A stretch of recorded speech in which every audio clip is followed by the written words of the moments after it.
Bienvenue à tous dans la tribune du Vaucluse. Notre actualité politique en France est bien complète, beaucoup de choses à dire, beaucoup de choses à raconter et nous avons bien l'intention de vous faire rencontrer les personnes qui peuvent vous expliquer, vous dire ce qu'il en est. Aujourd'hui, nous allons recevoir Yannick Joubrel. Il va vous expliquer d'abord qui il est, ce qu'il fait et pourquoi il va pouvoir nous éclairer sur des questions qui sont politiques. C'est la tribune du Vaucluse qui s'ouvre maintenant avec Dominique Ribas, Gilles Gueugnot, Henri Faucon et notre invité Yannick Joubrel.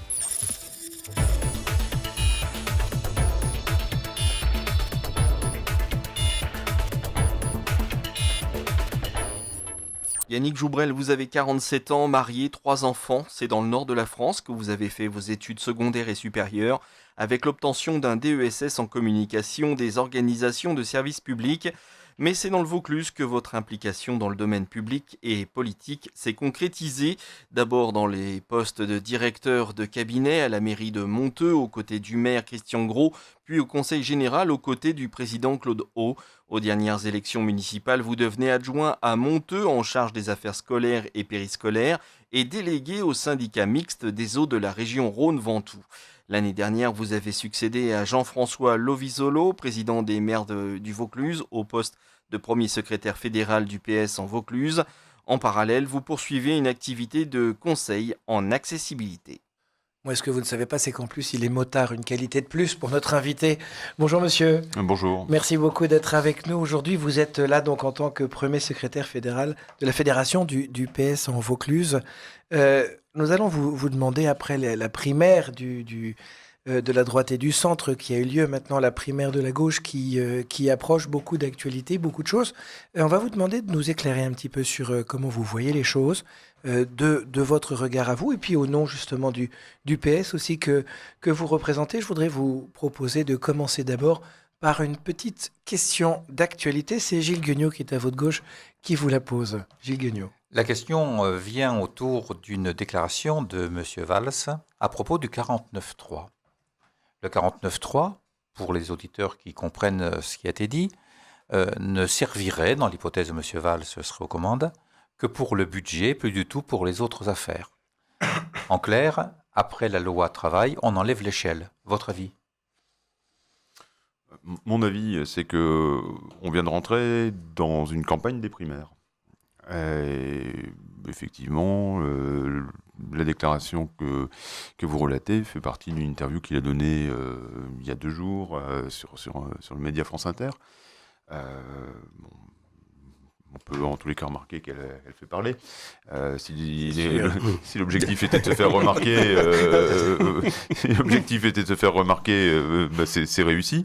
Bon, voilà, après, on sait très bien que le 49.3, Manuel Valls l'a utilisé à 2 reprises, enfin, à 3 fois, à 3 reprises, pardon, et 2 années de suite, hein, sur la loi Macron et sur la loi El Khomri. Donc on peut s'étonner qu'il revienne. Est-ce que c'est une repentance ? Est-ce que c'est... Bon, voilà. Bon, très clairement, c'est un débat. Je pense qu'il a voulu aborder cette question-là tout de suite et finalement maîtriser le timing politique parce que c'était une question qui risquait de lui être posée. Bon, après, c'est un peu délicat pour moi d'aller commenter les propos d'un candidat aux primaires. Voilà. Bon, je sais que d'autres candidats dans les primaires, que ce soit Arnaud Montebourg ou...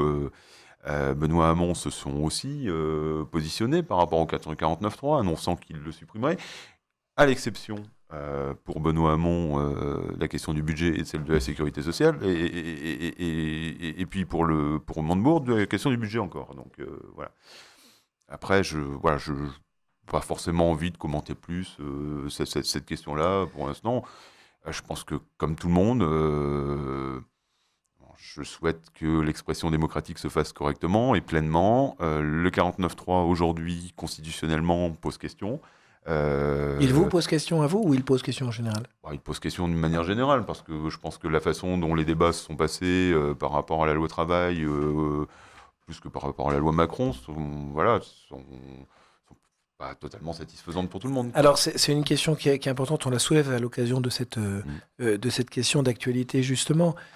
Comment aujourd'hui, dans une démarche où il va y avoir, on développera ça plus tard, mais il va y avoir là cette primaire, est-ce que c'est facile ou difficile d'avoir une primaire après avoir ces années de gouvernance de la gauche? Est-ce que le bilan va être défendable? Est-ce que c'est l'objet même de cette primaire? Non, l'objet même de ces primaires. Alors d'abord, je vais rappeler que les primaires, elles sont inscrites dans les statuts du Parti socialiste. Oui. Voilà. Donc ça, c'est une chose, et on a voulu effectivement les inscrire. Donc c'est bien qu'elles aient lieu, c'est bien que ce choix se fasse. Depuis 2011, ce sont des primaires citoyennes ouvertes, hein, au-delà des militants. Ça permet quand même, à un moment ou à un autre, d'avoir un débat.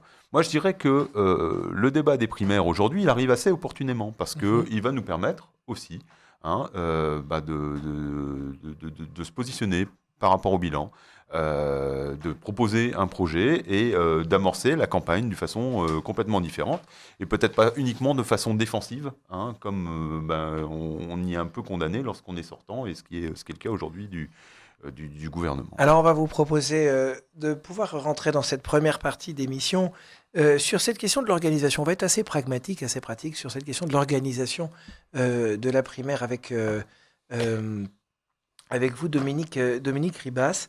Je sais qu'elle vous a questionné, cette organisation. À vous la parole maintenant. Oui, alors, ma question, je voulais savoir comment, en tant que premier secrétaire du PS, vous vous organisez en Vaucluse pour faire en sorte que cette primaire soit un succès. Est-ce que vous avez des représentants de chaque candidat qui sont à vos côtés? Est-ce que ce sont des militants locaux qui sont en charge ou simplement de simples citoyens? Comment va s'organiser toute votre équipe pour gérer ce dossier?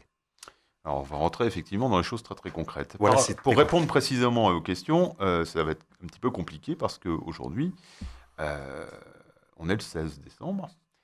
Hier, 15 décembre, c'était la dernière date pour recevoir les candidatures, et demain, 17 décembre, c'est la date à laquelle seront validées définitivement ces candidatures. Voilà, aujourd'hui, on a 9 candidats. Ces 9 candidats vont passer devant, enfin en tous les cas, leur dossier va passer devant la haute autorité, hein, qui va valider ou non leur candidature. Les conditions pour être validées globalement, c'est des parrainages? Ce sont les parrainages, donc les parrainages de membres du Conseil national. Hein, donc il faut réunir au moins 15 parrainages. Et il faut que ces parrainages soient à jour de cotisation d'élus, de militants. Y a-t-il des questions financières derrière? Faut-il avoir un budget pour se présenter? Non, pas pour l'instant. D'accord. Non, pas pour l'instant. Pas pour l'instant. Après, on se doute bien qu'une campagne, ça coûte. Justement, alors comment chaque candidat peut-il financer sa campagne? Apparemment, c'est une bonne question. Apparemment, c'est une bonne question, tout à fait. Merci de l'avoir posée. Merci de l'avoir posée. Bon, après, vous savez, il y a des fonds qui sont... voilà. Le PS, alors je ne connais pas les sommes exactes, hein, mais le PS va donner à équité à chaque candidat de façon à pouvoir organiser, mettre à disposition un certain nombre de moyens. Mais il est certain que chaque équipe se structure avec... on a commencé à voir les organigrammes, hein, notamment dans l'équipe de Valls, etc. Donc il a inauguré son QG de campagne. On se doute bien que certains candidats ont plus de moyens que d'autres. Voilà. Après, sur l'organisation pratique, on va rentrer réellement en campagne. Donc, chaque candidat aura ses mandataires, départementaux. Donc, il y aura dans chaque... comme ça s'est passé 2011, moi je peux parler avec ce recul-là. Hein. Donc, aura ses représentants ici. Nous, localement, au niveau fédéral, on va organiser une commission électorale qui va se charger de vérifier la bonne conformité des votes et l'organisation de la campagne. Pour qu'il y ait élection, il faut qu'il y ait des électeurs. Et qui peut voter? Tout le monde. Tout le monde. Tout le monde peut voter à partir du moment où, un peu à l'instar de ce qui s'est passé pour les primaires de la droite, à partir du moment où il s'engage à reconnaître, à se reconnaître dans les valeurs portées par le Parti socialiste. Il y a un document signé ou pas? Oui, il y aura un document signé. Ouais. D'accord. Alors, j'ai une petite question sur... Et 1 euro à payer. Voilà. Ah, ils sont moins chers, ils sont moins chers. Alors, on a une question à vous poser justement sur cet aspect-là de cette charte qu'il faut signer quand on va venir à la primaire. Ça s'appelle la primaire de la gauche? Oui, sur les primaires de la gauche. Ouais. Très bien, c'est son nom, qu'on ne fasse pas de... citoyennes, oui. Les primaires citoyennes, il faut donc adhérer à certaines valeurs. Est-ce que vous considérez que pour la primaire qui est de la droite et du centre, Vous avez des personnes de gauche qui sont venues voter. Est-ce que vous ne pensez pas que si c'est le cas, il y en aura aussi de droite qui viendraient dans la primaire de gauche? Bon, si, je pense que tout à fait. Il y a des gens qui viendront voter et comme certaines personnes de gauche sont allées voter dans les primaires de la droite, c'est assez ouvert. Vous auriez préféré un candidat particulier à droite? Moi, je trouve que le candidat qui a été choisi est très bien pour le PS. D'accord. C'était bien ma question. Henri Faucon, vous reprenez la parole. Et la charte qui devra être signée, quel est son contenu? Là, c'est une colle. On a le droit. On a quelques jokers ici. Non, je la connais pas, mais on va avoir une phrase du même style que celle qui avait été proposée pour la Et s'il y a des litiges, qui va arbitrer des litiges? Il y a une haute autorité. D'accord. Voilà, départementale, de la même manière qu'on a une haute autorité nationale. De toute façon, enfin, on a un système qui est très pyramidal aujourd'hui. On est organisé autour d'un certain nombre de bureaux de vote. Vous allez me demander combien, donc je vous le dis tout de suite, une cinquantaine. Voilà. Donc il y aura une cinquantaine de bureaux de vote avec des présidents de bureaux de vote qui vont remonter les résultats. Tous les résultats seront remontés à la fédération. Tout sera analysé et comptabilisé par la commission électorale sous la présidence d'une haute autorité et ensuite tout ça sera adressé au niveau national. Et toutes les mairies ont bien joué le jeu? Oui, globalement. Oui. Ouais. D'accord. Alors j'ai une petite question pour vous. À l'exception d'une, mais qui avait de toute façon refusé aussi le prêt ou la mise à disposition d'une salle pour la droite, donc il n'y a pas d'ostracisme. Vous considérez aujourd'hui que la primaire est rentrée dans une habitude qui est maintenant rentrée dans les mœurs? Oui, je pense que c'est effectivement rentré. Enfin, bon, c'est vrai que le Parti socialiste a été le premier parti à proposer cette formule-là.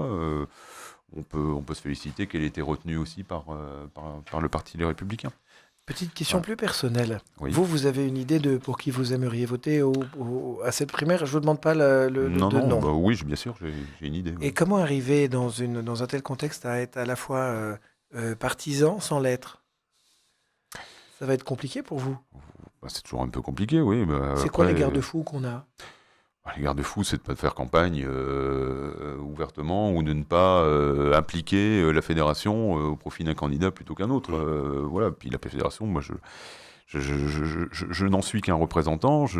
C'est pas moi la fédération. La fédération sont militants, donc voilà. Alors, à propos de ces militants, est-ce que vous avez un petit peu quelques objectifs en termes de participation qui vous sont fixés ou que vous espérez sur le Vaucluse pour ces primaires? Est-ce que l'engouement qu'il y a eu à droite vous semble être de bonne augure pour la gauche?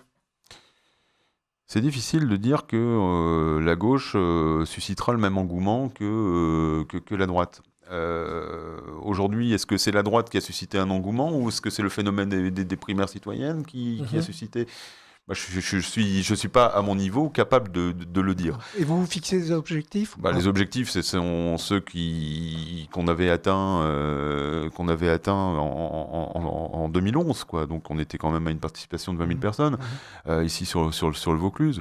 Après, on avait un nombre de bureaux qui était supérieur.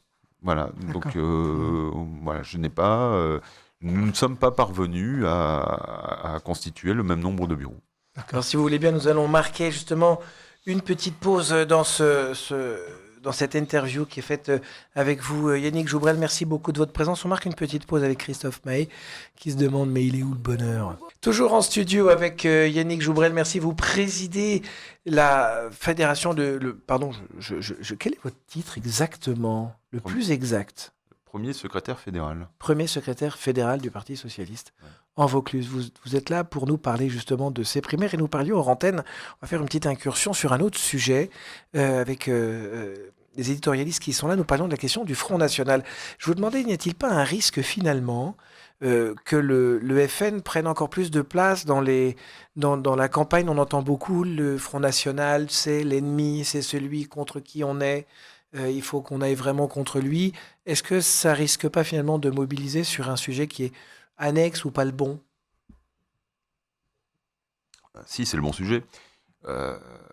C'est pas le fait de lutter contre le Front National, c'est lutter contre ses idées et lutter contre la banalisation de ses idées et la façon dont elles se sont insinuées partout Et c'est ça qui dérange le plus aujourd'hui, c'est la façon dont les gens se sentent autorisés à dire aujourd'hui un certain nombre de choses, et des choses qui sont incarnées par certains élus du Front National. Après, sur la question de la lutte contre le Front National, ça fait des années qu'on en parle de la lutte contre le Front National, et force est de remarquer que, en termes de lutte, on n'a pas trouvé la recette, parce que le FN ne fait que progresser. Donc, il y a sans doute d'autres choses à envisager. Moi, je pense qu'il faut continuer à lutter contre les idées du Front National, contre la façon dont elles s'insinuent partout. Voilà. Et la meilleure façon de lutter contre le Front National, c'est d'avoir un projet à proposer, un projet qui, lui, rassemble, un projet qui permette à la communauté de vivre ensemble et de mieux vivre ensemble.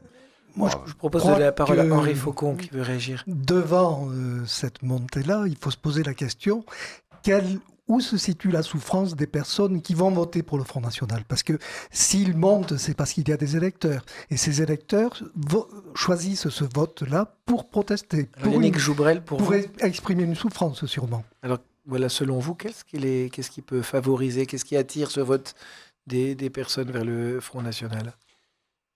Ce qui attire le vote du... Enfin, c'est pas aussi simple que ça, hein, sans faire offense à personne. Je pense qu'il y a une part d'électorat qui, effectivement, a déserté les partis d'extrême gauche ou de gauche. Et pourquoi parce qu'on n'apporte pas de réponse à leurs questions, très clairement. Voilà. Parce que le chômage ne fait que progresser, parce que la misère ne fait que progresser, parce que ce sont des gens qui se sentent exclus à un moment et qui se disent, tiens... Pourquoi ne pas aller vers ces gens qui proposent des solutions simples, ou en tout cas en apparence simples. Est-ce que ça veut dire que le PS avait des bonnes solutions mais n'a pas su les expliquer ou le faire? Quelle est la lecture que vous avez là-dessus? Parce qu'on peut en avoir une qui dit ce qu'on a fait c'est pas bon, une autre qui dit peut-être qu'on a fait ce qu'il fallait mais pas suffisamment, une autre qui dit on n'a peut-être pas expliqué. Comment vous voyez vous les choses? Moi je pense que le bilan qu'on peut faire du quinquennat est assez clair là-dessus. On a fait des choses, il y a eu des choses qui ont été faites dans le bon sens et qui ont réellement fait progresser en matière de services, en matière d'éducation, en matière de même d'économie. Mais on n'a pas su expliquer ce qui s'est passé. Et en plus, on n'a pas été aidé par l'actualité qui n'a pas permis d'avoir des signes tangibles de ces évolutions. C'est toujours beaucoup plus facile de rejeter en quelques mots caricaturaux plutôt que d'expliquer concrètement. Et finalement, la gestion d'une commune, d'une collectivité, d'un pays, c'est tellement compliqué qu'on est obligé de rentrer dans les choses et on se rend compte que les gens ne nous suivent pas sur ces aspects-là et on n'arrive pas à expliquer et à présenter les bilans de façon concrète. Moi, j'ai fait quelques campagnes. J'ai parcouru quelques cages d'escalier, je suis allé sur quelques marchés, enfin voilà, je peux comptabiliser quand même pas mal de kilomètres et d'heures de campagne. Et à chaque fois, c'est un constat que je faisais, c'est difficile d'expliquer notre projet. Voilà, on est obligé de rentrer dans les faits, et finalement, c'est beaucoup plus difficile de vendre ces programmes-là que des programmes beaucoup plus simplistes, mais qui sont dans le rejet. Est-ce que vous pourriez nous donner, par exemple, un exemple je pense à nos auditeurs, sur de trucs qui est un peu simpliste d'un côté, et justement, il y a cette complexité dans votre proposition. C'est une question purement pédagogique, qui ne se veut pas... À partir du moment où vous dites, par exemple, prenez les questions des migrants, à partir du moment où on commence à dire, tiens, les migrants, ils prennent le travail, ils prennent les logements et ils reçoivent des sous de l'État. C'est pas faux, mais c'est pas totalement vrai non plus.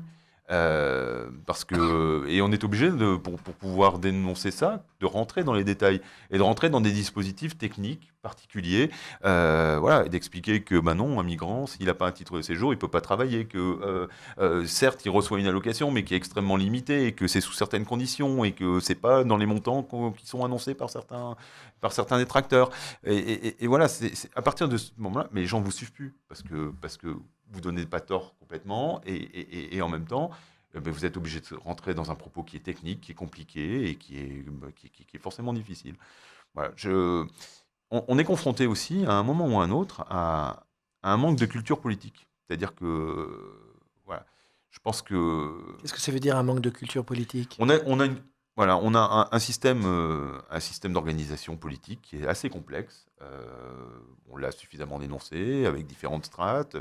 Quand vous l'expliquez qui fait quoi, vous vous rendez compte que les gens n'en connaissent pas la moitié. C'est toujours la faute d'un tel ou d'un tel sans savoir si c'est de sa délégation ou de sa responsabilité. Enfin voilà.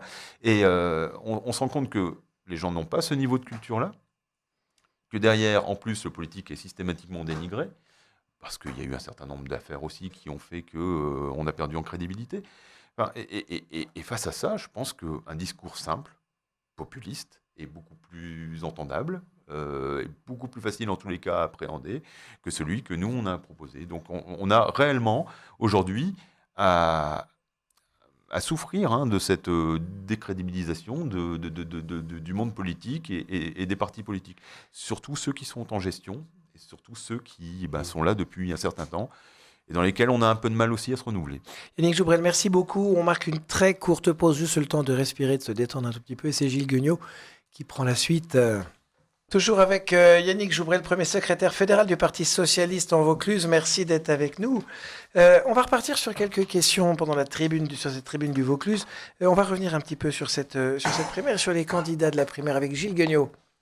Monsieur Joubrel, nos lecteurs et nos auditeurs d'RCF, comme pas mal de Français, ont peur de passer pour des idiots utiles. C'est-à-dire qu'à certains moments, on les flatte un petit peu, qu'on les enfume, pour ne pas dire les choses d'une manière plus vulgaire. Parce qu'effectivement, on a besoin d'eux pour faire des primaires avec une bonne assistance. On aura besoin après d'eux pour élire le président et puis les députés.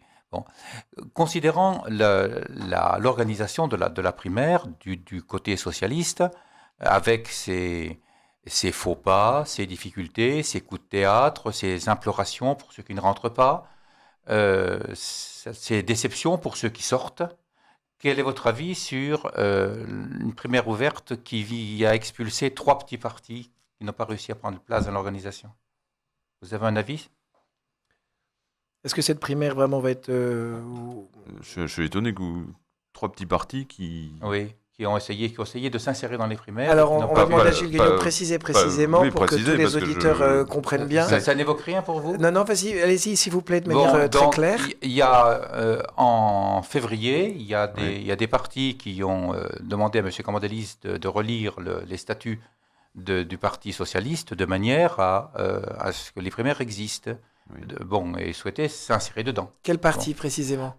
Il y a un parti qui est issu, je crois que c'est MRC, je crois. Oui, le MRC. Le MRC, il y avait Nouvelle Donne. Oui. Et puis un autre parti aussi. Je ne sais pas sur mes notes.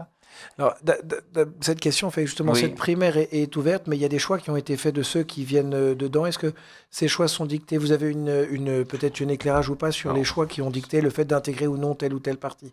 Sur les primaires de citoyennes de la Belle Alliance Populaire, donc il y a aujourd'hui un certain nombre de petits partis, je pense à l'UDE, Parti écologique, donc qui font partie de cette primaire. Aujourd'hui, d'ailleurs, on a des représentants de ces partis parmi les 9 candidats. Pas oublier non plus que le Parti socialiste, par la voix de Jean-Christophe Cambadélis, a toujours dit qu'il souhaitait que cette participation soit la plus large possible.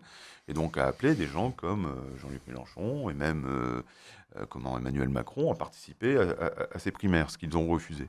Voilà. Après, je ne commenterai pas le propos que vous donniez. Pas d'éléments suffisants pour pouvoir le faire. Je pense qu'aujourd'hui, on a une représentation suffisante de la gauche et en tous les cas du Parti socialiste et de ses partenaires, qui va permettre de décider sur un choix. Quoi. Est-ce que vous avez organisé déjà, parce que ça va aller très vite, dans un mois c'est beaucoup quasiment, des meetings, des déplacements de ces candidats-là? Non. Ou ils se débrouillent eux-mêmes? Comment ça se passe? C'est à eux de se débrouiller, c'est pas à nous de les organiser, c'est à nous de favoriser les meilleures conditions pour que ces débats, ces rencontres aient lieu. il appartient à chaque candidat, à ses mandataires départementaux, comme je le précisais tout à l'heure, hein, d'organiser cette campagne. Nous, on ne prend pas part là-dedans, donc on est dans l'organisation, on doit organiser les bureaux de vote, on va à minima organiser 1 ou 2 débats pour que les candidats ou les représentants puissent s'exprimer. Voilà, je pense qu'on aura sans doute certains candidats qui viendront en Vaucluse. Je ne peux pas dire tous, je ne sais pas aujourd'hui qui viendra. Voilà. Je vous propose de faire un petit... Non, encore une question, Gilles? Non, c'est bien. Parfait, on marque un petit saut, on fait un petit pot... Non, mais on va y arriver. Vous allez voir, il y a des jours, ça ne veut pas exactement. On fait un petit saut en avant en marquant une pause. Yannick Joubrel, merci beaucoup d'être avec nous. Nous allons parler, dans cette tribune du Vaucluse, on va un peu plus loin parce qu'on va parler des élections législatives qui vont donc arriver avec vous, Dominique Ribas. Oui, bon, les candidats ont été désignés apparemment. Est-ce que vous pouvez un petit peu nous les présenter et puis expliquer ces choix dans les différentes circonscriptions? Oui, alors c'est le choix des militants. Parce qu'il y a eu un vote pour les désigner. Alors, je dirais c'est le choix des militants. En même temps, ils avaient le choix réellement que sur la 5e. Puisque c'est le seul endroit, 5e circonscription, où il y a eu un duel, qui a permis de déterminer un candidat. Donc 5 circonscriptions, et parmi lesquelles la direction nationale et nous devions faire le choix de les attribuer prioritairement à une femme ou non, et éventuellement à un partenaire si nécessaire. Donc en fait, ce qu'il en ressort, c'est que la 1 et la 3 étaient réservées à une femme. La 2e était gelée pour un partenaire éventuel, et donc la 4e et la 5e étaient libres. Alors ce qui s'est passé, c'est qu'on on a attendu la décision sur la première décision de Michel Fournier-Armand, pour savoir si elle se représentait ou non, puisqu'elle est députée de la première circonscription. Pour différentes raisons et avant toute chose et des raisons de santé, elle n'a pas souhaité se représenter. Et donc c'est Christine Lagrange qui a été la seule candidate à se proposer et qui sera la candidate donc du Parti Socialiste sur la première circonscription. Sur la 3e circonscription femme, là c'est une jeune femme qui est issue de la société civile, qui a souhaité obtenir le soutien du Parti Socialiste que nous lui avons accordé. Et donc Céline Valadier va porter les couleurs du Parti Socialiste aussi sur la 3e circonscription. Sur la 4e circonscription, c'est Marlène Thibault, qui était maire de Camaret avant 2014, qui a souhaité se présenter. Voilà, donc avec un suppléant qui s'appelle Bernard Racanière, qui représente lui plus l'enclave. Et puis sur la 5e circonscription, donc on avait un duel entre Jérôme Narbonne et Jean-François Lovisolo. Donc Jean-François Lovisolo qui a remporté cette élection interne et qui sera le candidat de la 5e circonscription. Dominique Ribas. Oui, merci. Bon, un petit peu la suite, c'est au second tour, comment vous allez gérer les désistements et comment vont se placer les éventuels, je dirais, soutiens de Macron ou de Mélenchon dans ce dossier-là? Si vous connaissez déjà le résultat des élections, non, c'est bien de... Je suis preneur. Vous êtes fait piéger. Je fais des hypothèses. Non, oui, je fais des hypothèses. Monsieur Ribas, Alors, on peut faire toutes les hypothèses. Voilà. Et moi, je peux faire des hypothèses dans le cas où, mais je ne ferai pas les hypothèses. D'accord, oui. Je ne ferai pas les hypothèses. Parce que je ne sais pas comment on va... Voilà. On voit très très bien aujourd'hui, dans toutes les élections, au niveau international, au niveau national, que tous les pronostics sont dénoncés. Voilà. Donc, alors, je ne vais pas vous dire on part gagnant, c'est pas vrai, et ce serait complètement fou de ma part de vous dire... voilà. En tous les cas, on sait qu'on a des chances dans la première et la 5e. Voilà, les choses sont possibles dans ces circonscriptions-là. Dans la 3e et la 4e, ça sera beaucoup plus compliqué. On le sait aussi. Mais rien ne permet d'imaginer la suite. Je ne sais pas dans quelle configuration nous serons. Voilà, donc commencer à parler de désistement. Enfin, vous imaginez vous nous imaginez partir en campagne en nous disant, on va de toute façon se désister. Enfin, voilà, c'est pas la peine d'inscrire des candidats, c'est pas la peine de partir, et voilà. Donc on part évidemment pour gagner. On part dans le meilleur des cas pour figurer au second tour. Et si nous sommes au second tour, notamment dans la 3e et la 4e, les choses peuvent être envisagées de toutes les façons possibles. Il nous reste 4 minutes. Dominique Ribas. Oui, donc moi j'ai une autre question qui n'est pas liée aux législatives, qui concerne la gestion des migrants dans le Vaucluse. Oui. Quelle est la place de la fédération, votre position, les communications, les relations avec les élus sur ce dossier-là? Quelle est votre action, en fait, si vous voulez? Est-ce que vous avez une action au niveau de la fédération? Alors oui, on a une action au niveau de la fédération. On a une action au niveau de la fédération qui a d'abord été de sensibiliser tous les maires sur cette question qui relève de la solidarité, de la solidarité internationale. On voit aujourd'hui ce qui se passe à Alep, c'est complètement inadmissible, c'est complètement intolérable. Ça ne peut pas ne pas faire réagir les responsables politiques et même les citoyens que nous sommes, quoi. Donc il y a un moment ou un autre, il faut qu'on prenne conscience de tout ça. Évidemment que nous avons été solidaires aussi de la démarche qui a été entreprise par le gouvernement de démanteler la jungle de Calais et de répartir dans ce plan national d'accompagnement, donc de répartir sur l'ensemble du territoire les réfugiés qui étaient accueillis là-bas. Les accueillir dignement. Il y a un certain nombre de maires qui l'ont fait ici, dans leur commune. Il y a des CAO qui ont été créés aussi par l'État, par la préfecture. Nous, on doit faire en sorte que les élus socialistes, les élus de gauche, et les élus républicains d'une manière générale, soient non seulement en mesure d'accueillir ces personnes-là, et moi je les y invite. J'avais lancé un appel aux maires il y a quelques temps déjà là-dessus, et surtout qu'ils assument complètement et pleinement cette responsabilité et ce geste solidaire à l'égard qu'on est. Voilà, je sens chez un certain nombre d'élus qu'il y a de la gêne par rapport à tout ça. Et je pense qu'on ne doit pas être gêné d'aider, et on ne doit pas être gêné de venir au secours de gens qui ont tout perdu chez eux. Un grand merci Yannick Joubrel de votre présence dans notre studio aujourd'hui. Nous arrivons au terme de cette émission. Malheureusement, ça passe vite, toujours un petit peu trop vite. Je tiens à remercier nos intervenants Dominique Ribas, Gilles Guignot, Henri Faucon, et puis à la technique, notre metteur en ondes, Olivier Coiffeur, Clément Leprince et Vénitius Desmoustaches. Merci à tous et à très bientôt. C'était la Tribune du Vaucluse.